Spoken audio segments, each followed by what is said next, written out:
Some of the earliest memories of my dad encouraging creativity and problem-solving skills are probably when I was 4 to 5 years old, when my dad would tell me stories of his youth.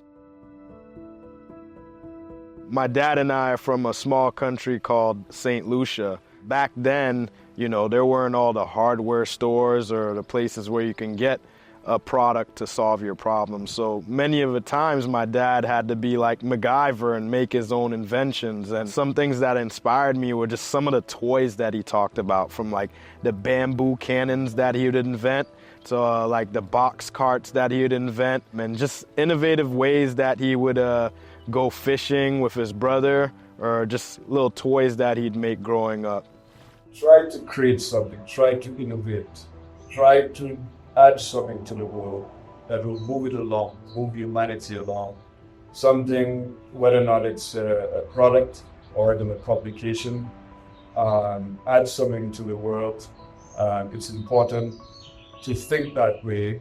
And if you were always thinking that way, you would come up with innovative ideas. My parents were busy studying for their degrees. They were students at UMass and before that, the University of Puerto Rico.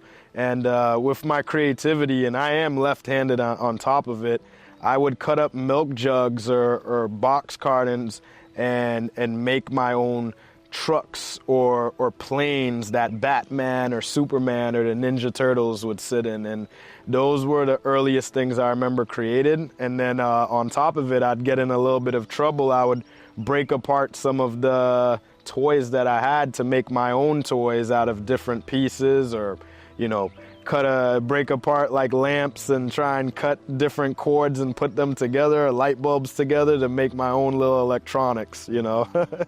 The shift in me where I realized that just making these inventions in my house out of, toys and stuff like that, and just fun things, to knowing that there could be an invention that changes the lives of people, actually did not come to life until I was 28 years old. So the first invention that I made that was practical for human usage was a template tool to cut my own hair when I was 13 years old, because I was sick of my dad's haircuts. When I used to trim his hair, I just used the lowest guard and just trimmed his hair.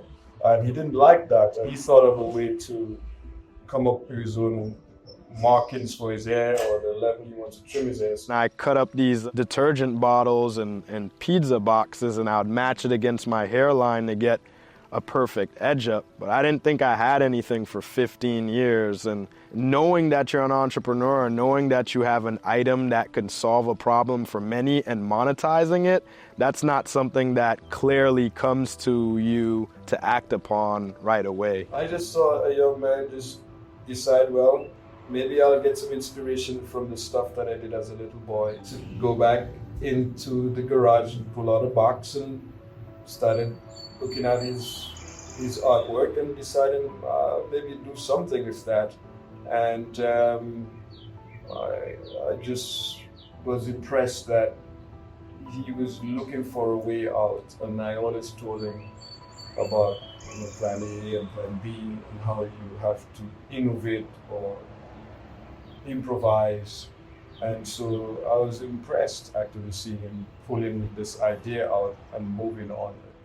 So when I started the Cut Buddy, the support from my dad was somewhat indirect. He had already done the job that I needed him to do to inspire me to be an inventor, and that was from the time I was 4 to 5 years old, with him drawing pictures with me, showing me how to draw, showing me how to take things apart, bringing me to a house to paint or to put up light bulbs. He taught me all the skills I needed. But as far as the entrepreneurship side, my dad will probably be the first person to say he knows nothing about business specifically. So as I said, the grit factor and the creative factor was all I needed from him to go off on my own and be independent, to be an entrepreneur. And I would be lying to say that beyond supporting my children, one of the factors that drives me is to make my parents proud. You watch them take you out of St. Lucia, bring you to America. They get their degrees. They live what you would probably coin the American dream. And if I don't at least tie that in performance, then I feel like I've let my parents down. But in my head, one of my goals is to take care of them and make sure they're proud. So I hope they're proud of what I'm doing now. In the beginning, you're not sure where your kid going to land. Seeing him succeed in getting a patent to protect his product, that told me that he added something to the advancement of, you could say, the world in some aspect. As I say, we should teach our children to grow up to add one small thing to the world. And there was another moment that felt strange.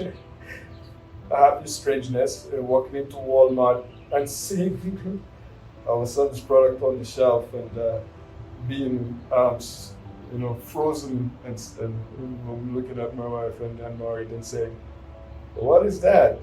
That was pretty impressive. So yeah, I'm extremely impressed and maybe still overprotective. If I had one thing to say to my dad, it would be thank you. Thank you for never letting me win all the time. You were my rival. You were still young when I was born, so you played me hard in soccer. You didn't let me win all the races.